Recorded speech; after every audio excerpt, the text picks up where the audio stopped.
So this evening I'm very privileged to be able to introduce to you the Mayor of Brighton and Hove, Councillor Alexandra Phillips. Alex, it's lovely to have you with us here this evening. Alex and I met on Friday evening at an event at the Mayor's Parlour, introducing Hadaya to the Pride celebrations. And I remember that you said that it was the beginning of the Pride for you. And I have to say it was the beginning of Pride for me as well. It was lovely to be able to meet with all of the other groups, especially Hadaya, get to know them a little, and the food was fabulous. So thank you so much. Without further ado, I'd like to introduce to you this evening the Mayor of Brighton and Hove, Alexandra Phillips.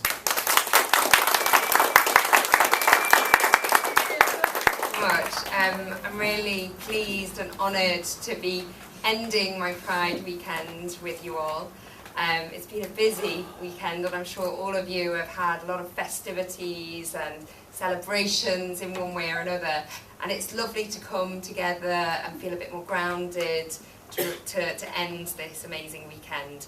So I just thought I'd chat to you a little bit informally about some of my thoughts, who I am, what I think about Pride and why it's so important for our city, our communities, our country, and what perhaps as the church or community or individuals we can each do, because there is still so much more that needs to be done, unfortunately.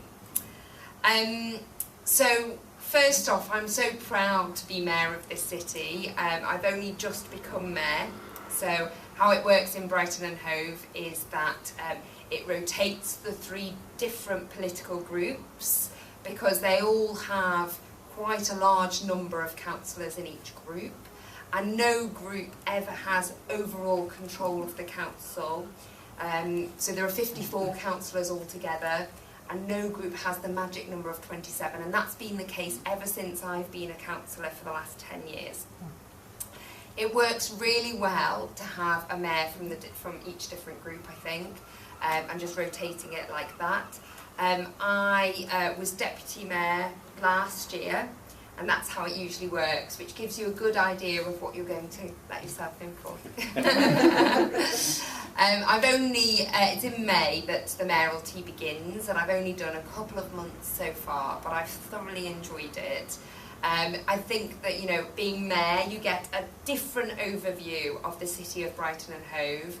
I've been lucky enough to call this city my home for the last 12 years or so, and I've been a councillor for 10, 11 years of that, but you don't really start to understand the city and how it works and how all the many different organisations work together and collaborate until you get to be mayor. So I'm really privileged to have that experience this year. And we do have such a diverse community here in Brighton and Hove. I, with my other job, I'm not here in that capacity, but I do quite a lot of travel across Europe each week, and people know that I'm the Mayor of Brighton and Hove, and they know Brighton and Hove as being a diverse, great city that it is. And it is that because of the eclectic communities that we have here in the city. And I think that's one of the things that makes Britain great actually. That's something that we should always celebrate, and allowing people to be who they are. And I'll come on to that, because even here in this beautiful, diverse city, we still have problems to overcome with that, in that regard.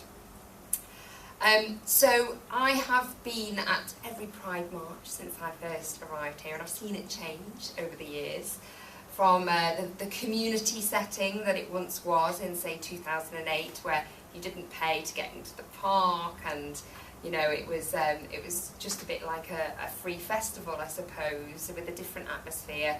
It has changed over the years, for better or for worse. The numbers have increased. I understand that yesterday there were 250,000 people in the city, and so it is a challenge for all of the different services, the police, the ambulance, the council, the clean-up operation that I was involved with this morning on the beach. You know, so it is a huge event, but it's also the best event, I think, in the city, or at least one of the very best events in the city across the entire year. And I think that's because even in Brighton and Hove, even today, you rarely see LGBTIQ couples walking in the street holding hands, kissing. Even here you don't see it very often, unless they're in a gay-friendly venue. I mean just anywhere, you know, across the city. It's still very rare, and it shouldn't be like that. And I do feel that our communities still police themselves when they walk outside their front door. And we've seen a real rise in hate crime, especially amongst the trans community, but in the LGBTIQ community as a whole, and in this city. And that's something that is shameful and that we all need to work to try and stop. I mean, we've seen headlines, you know, from London and so forth about the lesbian couple who were kind of bottled on the tube or on the bus, and you know, it cannot happen in 2019 in this country, and that must stop. But I think what Pride does is not only does it bring communities together, but it allows people to be themselves more than they might otherwise feel they can be. And it shows younger people especially that they've got role models out there, which I think is incredibly important for them to feel comfortable. Obviously it's much, you know, in a lot of ways it's much easier for people to be whom they want to be today, or to be true to themselves today, than it was maybe in the 1960s or the 70s when it was illegal in this country. So we have made a huge strides forward, you know, and just a couple of weeks ago we have marriage equality now in Ireland, and you know, this September we should have compulsory LGBT inclusive relationships and sex education in all schools in England. And you know, that hopefully will help all of these matters of hate that need to be addressed. I'm on a sabbatical this year from Terence Higgins Trust, where I was heading up their policy and campaigns. And LGBT inclusive relationships and sex education is something that I worked on, so I'm really passionate about it. In this city, we do quite well in that regard, you know, and the council are really on board, and they've got an amazing kind of LGBT relationships and sex education Bible, if you like, for all the schools to kind of look at and see how it should be. And they even employ someone in the council to help schools and to hold their hand, make sure that they're up to date, because obviously things change all of the time. Not all councils have that. Not all schools have those sorts of things. We've seen what's happened in Birmingham, for example. So, you know, there's still an awful long way to go, and I think particularly around hate crimes and people not feeling that they can be true to themselves because of the threat of hate crimes in this city is something that we need to address. So I think that, you know, there are lots of ways that we as individuals or as a community can make a huge difference, whether that's locally, nationally or internationally. I think, you know, a lot of the faith groups like Hadaya, but also there's Faith in Action, and there's the Interfaith Contact Group, which bring different denominations and faiths together, and they work together as a community against, for example, hate crimes, or to collaborate on isolation and what they're all doing on isolation and those sorts of things. And I think being inclusive, which you seem to be, encouraging other denominations, because perhaps you have a greater influence over that and can have more of an honest conversation with other denominations to support LGBT people and rights, will make a big difference. But I think calling out hate crime needs to be done, and I think as a society, and maybe it's a British thing, I don't know, but we see things that happen in our communities, on the bus or in the street, and sometimes those things can be really violent and shocking.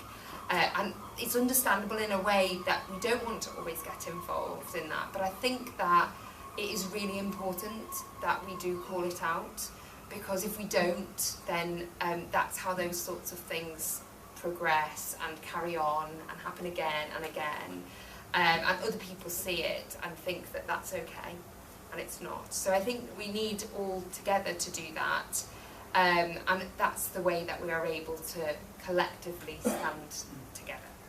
So that's all I have to say, I think, but you may have some questions or you may not.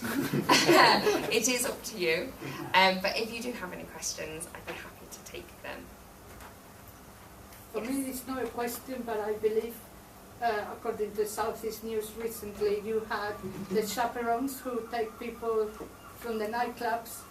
Oh, yes. And that was such a lovely thing to see. Like, I can go out, have a good night, and knowing that if I still live with my parents are not going to be worried. Yeah. Is he going to be in a ditch because he's been punched, because he's been with her girlfriend, for instance, or, you know, and I think that is just a very, very good, excellent initiative. I mean, we live in Eastbourne, and I'm afraid since we left in Eastbourne, this is the first time where we felt free and safe to hold hands. And we only come from down the road. I know. Eastbourne. Yeah. But it's a very, very conservative area. Before I joined what was the original MCC, when we used to meet near Preston Park, I went to every single church and I asked them, what are you stand, or how do you stand? Or if somebody who considers themselves to be part of the LGBTQI community would like to come and worship. No one. No one. And it's probably about, I don't know, 30 plus churches in Eastbourne, and I've probably visited 80%, and after that I gave up. There's not one church in Eastbourne. There is not even one church in Eastbourne. That you'll be accepted. I mean, I come from the Mormon faith, and my bishop told me I could go to the church, but I couldn't ask questions in Sunday school, answer questions, take the communion, I couldn't do anything. But he was happy for me to pay my 10% of tithings. And I thought, oh really? Okay, so you just want me to warm up to say, I haven't lost my faith, but I thought, how hypocritical are you that you won't allow me to take part in my faith, but you're quite happy, whatever the amount might be, 10% of my tithing. I said, well, you can't have... No. It's too right. The complication as long as you were celibate. Yeah. So you had to deny everything. Yeah, I had to deny everything, and that was the other question. So, well, what if it was the other way around, and the president of the current Mormon church was to receive the speaker's revelation and say, oh, sorry, I got it wrong, the guys are going to take over and you lot are going to have to be celibate. And you then, the heterosexual, sorry, you're married, but you have to be celibate. He didn't have an answer for me, and I thought, no, this is really. I know we don't come very often because it's a bit of a trek, an hour and a half, because we don't drive. Yeah. But when we come, I really feel, you know, I hope extremely well done. Always, every time. I very much hope that over the years, places like Eastbourne will change, and it's good that you are there in Eastbourne because it allows other people to feel that there's a community there. And I think people are moving out of Brighton and Hove, you know, it outprices lots of people, and people are moving to Worthing, Eastbourne, all of these places along the coast.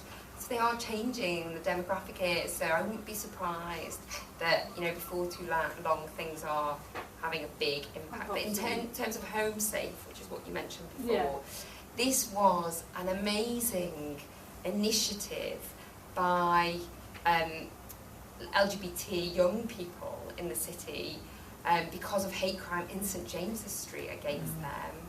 And I think more and more people want to be able to do something, they want to act, they want to contribute to a solution, and it's a great example of that because, as you said, people can volunteer to chaperone people home so that they don't feel like they're on their own, that there are numbers, you know, and safety in numbers and that sort of thing, and amazing that young people here in our city have created this.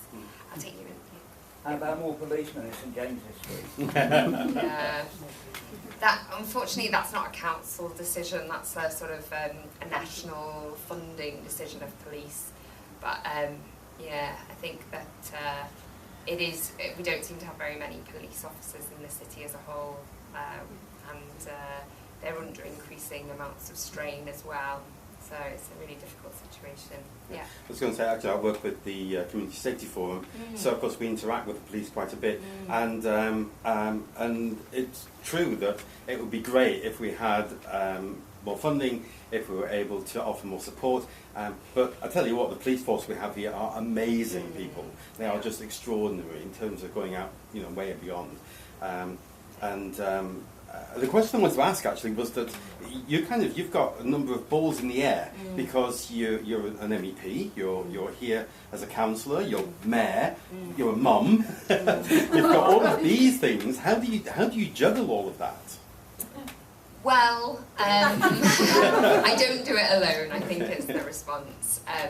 So in terms of childcare, I have 3 levels of childcare. I've got an au pair, a childminder and a babysitter, and at least one of them works each day, but usually 2 of them are working 7 days a week. And in terms of the mayoral role, I'm lucky to have an office here of 3 full-time members of staff. So they help prepare me for things, sort out my diary and engagements. And in London, I've got a couple of members of staff, and in Brussels, I've got a couple of members of staff. I may have a 3rd one there. I'll see how things go. So, there are 8 people in different offices doing work, and then there are 3 people here doing childcare. And you bike around Brighton, which I think is so cool. Well, that's just because it's fast. And I live down the road in Kemp Town, bottom of Whitehawk. I call it East Kemp Town. It's definitely Whitehawk. And it's just really easy and lovely to cycle in the village here, which I love. There aren't very many places in the country that are like this, with individual shops, a little bakery and a bookshop, and it's just idyllic to just cycle around. So yeah, I'm not always on my bike because it depends which chains I'm wearing, and these chains are insured for me to be able to have a bit more independence. But the bigger chains that I was wearing in the parlour on Friday, they're very expensive. So Robbie, who is known as the mayor's driver, but actually does far more than just drive people around, is there to protect those chains. So he's often with me at different events. But yeah, it is a challenge juggling lots of things, but the answer is you don't do it alone. Thank you so much for coming and joining us. No, thank you for having me.